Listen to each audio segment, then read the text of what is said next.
Hola, buenos días. Vamos a ver los resultados de Telefónica en 2022 y luego vamos a ver cómo está cambiando la situación de todas las telecos de Europa. Estos son los resultados de Telefónica en 2022. En verde os he puesto la comparación de las cifras de 2022 con 2021 y en rojo la comparación del cuarto trimestre de 2022 comparado con el cuarto trimestre de 2021. 2022 no ha sido un buen año para Telefónica, pero para ver qué puede estar empezando a cambiar, fijaos que Telefónica llevaba unos años con los ingresos cayendo y en 2022 suben un poco. Además de eso, el EBITDA, que en las telecos se llama OIBDA, cae muy poco a pesar de la subida del precio de la energía, que para las telecos es un coste muy importante, y de la subida de la inflación que hemos visto en 2022. Fijaos también que en el cuarto trimestre aislado los ingresos crecen más y el EBITDA o OIBDA también crece más. Además de eso, Telefónica está reduciendo un poco su número de acciones, que es algo bueno. Luego voy a hablar más de esto. La caída del beneficio por acciones por cosas extraordinarias que aún tiene Telefónica, como deterioros contables. No es bueno que las tenga, pero van a menos. El flujo de caja libre crece el 76% y es de 0,80 euros, así que cubre de sobra el dividendo de 0,30 euros. En gran parte, el flujo de caja mejora porque en 2022 se ha tenido que comprar menos frecuencias para su red móvil.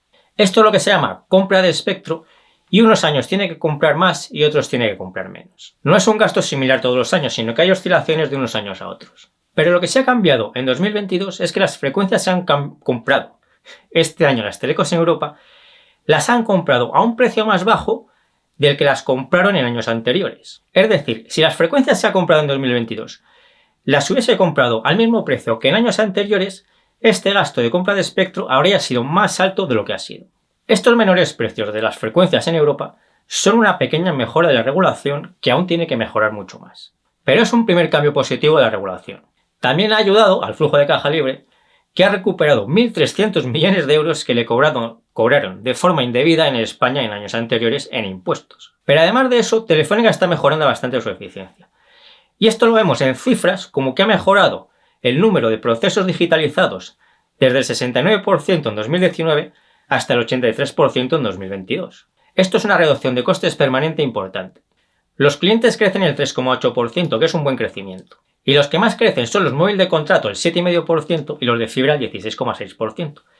Y esto es importante porque los clientes más rentables son los de móvil de contrato y los de fibra. La deuda neta sube un poco, el 2,3%, y el ratio deuda neta EBITDA es de 2,85 veces. Realmente no es una deuda alta, lo que pasa es que como los beneficios están estancados, parece una deuda más alta de lo que es. Aunque hay que tener en cuenta que en 2022 ha hecho inversiones de crecimiento como la compra de activos de la brasileña Oi por 1.000 millones de euros. Así que esto es otra pequeña mejora respecto a años anteriores porque la deuda sube un poco, pero sube porque ha hecho inversiones de crecimiento. Es decir, la necesidad de Telefónica de reducir deuda hoy es menor que hace unos años. También es positivo que el 80% de la deuda sea a tipo fijo y que la vida media sean 13 años.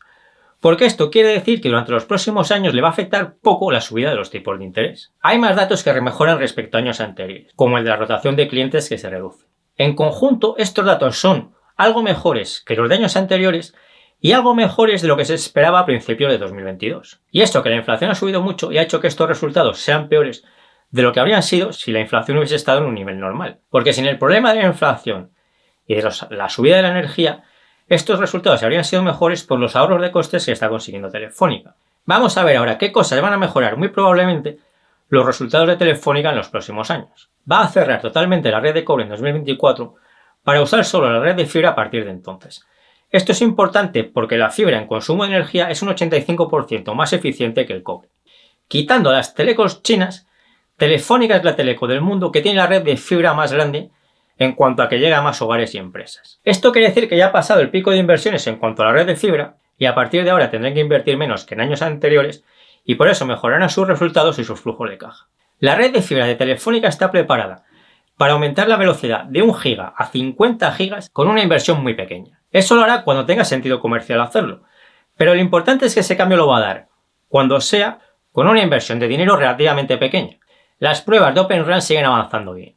Open RAN es un proyecto conjunto de muchas telecos que consiste en sustituir equipos especializados en su red por PC. Cuando empiecen a implantarlo va a suponer un ahorro de costes importante para todas estas telecos porque los PCs son más baratos que los equipos especializados que usan ahora. Telefónica va a pasar la gestión de su red a la nube.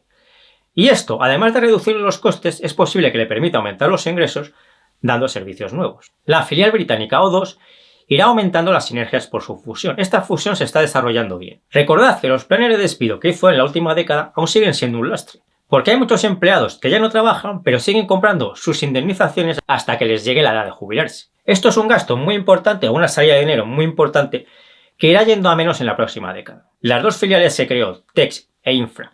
En el último plan estratégico del que hice este vídeo, que os dejo por aquí, están yendo bien. Telefónica Tech está consiguiendo un crecimiento de ingresos muy alto, como veis aquí. De momento los ingresos de esta filial son solo el 4% del total, pero en esta filial está haciendo bien las cosas y puede ser importante en el futuro. En Telefónica Infra ha llegado en 2022 a muchos acuerdos para desarrollar redes rurales con otros socios en otros países. Esto en el futuro le mejorará los beneficios. Además, en el caso de España, la idea es fusionar Telefónica Infra con muchas telecos rurales pequeñas y esto, si lo hace, reducirá la competencia. Estas son las previsiones para 2023. Básicamente espera crecer, aunque poco, y el dividendo de 2023 volverá a ser de 0,30 euros igual que el de 2022. Amplía ahora el tema de la recompra de acciones. Telefónica está haciendo pequeñas recompras de acciones y eso es bueno, pero sería mejor que las hiciese más grandes. Las podrá hacer si los beneficios siguen mejorando y consigue a la vez reducir la deuda y hacer recompras de acciones mayores. Como creo que está barata, me parece que uno de sus objetivos principales debería ser hacer mayores recompras de acciones. Aunque en realidad está haciendo más recompras de acciones de las que parece, porque no solo está recomprando acciones en la matriz, sino también en las filiales de Brasil y Alemania que cotizan en bolsa. Estas acciones que recompran las filiales de Alemania y Brasil van aumentando su porcentaje de beneficios en estas filiales. Y en la práctica es bastante parecido a hacer una recompra de acciones en la matriz. Vamos a terminar hablando de dos temas que pueden ser muy importantes. El primero es el proyecto Open Gateway, que han anunciado de forma conjunta varias telecos hace pocas semanas. En este proyecto está Telefónica, las principales telecos de Estados Unidos y de Europa. Consiste en que van a dar acceso a los desarrolladores a sus redes mediante unas cosas que se llaman API. Explicado de forma sencilla, las API son pequeños programas informáticos que permitirán que los clientes de Telefónica consigan que las redes de Telefónica se comporten de una forma o de otra. Telefónica y todas las demás telecos, claro. De momento lo han anunciado, pero aún no les está dando ingresos. Por lo que hemos visto hasta ahora, parece que esto puede ser una fuente de ingresos y de beneficios importante para las telecos. Pero tenemos que ir viendo más detalles y cómo lo desarrollan. Mi impresión inicial es buena. Y el otro tema es el de la regulación en Europa. Ya ha habido algún cambio como la reducción del coste de las subastas de espectro que os he comentado antes. De momento son cambios positivos pero insuficientes y muy lejos de lo que debería suceder. Parece que sí está cambiando la forma de pensar de los reguladores, pero las noticias que salen son contradictorias. A veces parece que sí que es probable que permitan fusiones de telecos para reducir el número de telecos en cada país y otras veces parece que la situación va a continuar igual.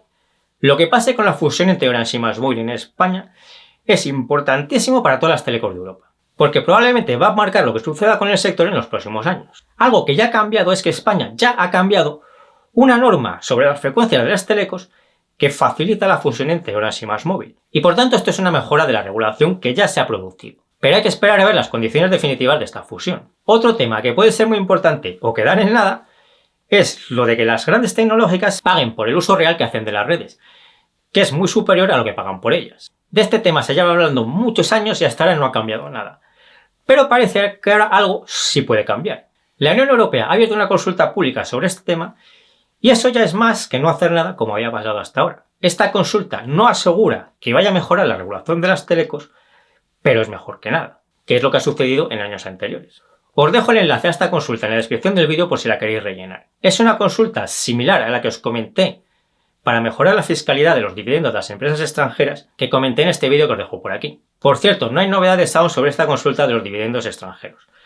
En 2023 se supone que tienen que tomar ya la decisión. Suponiendo que no mejorase la regulación, creo que Telefónica es una buena compra, entre 3,20 y 3,80 euros aproximadamente. Y si mejorase la regulación, entonces a estos precios sería una compra llamativamente buena. Vamos a ir viendo qué pasa con la regulación de las telecos y ya os lo contaré cuando haya novedades importantes. Si me ayudáis compartiendo este vídeo, dándole al me gusta y todo lo demás, os lo agradezco mucho. Yo me despido ya hasta el próximo vídeo y nos seguimos viendo en el foro invertiremosa.info, TikTok, Instagram y Facebook.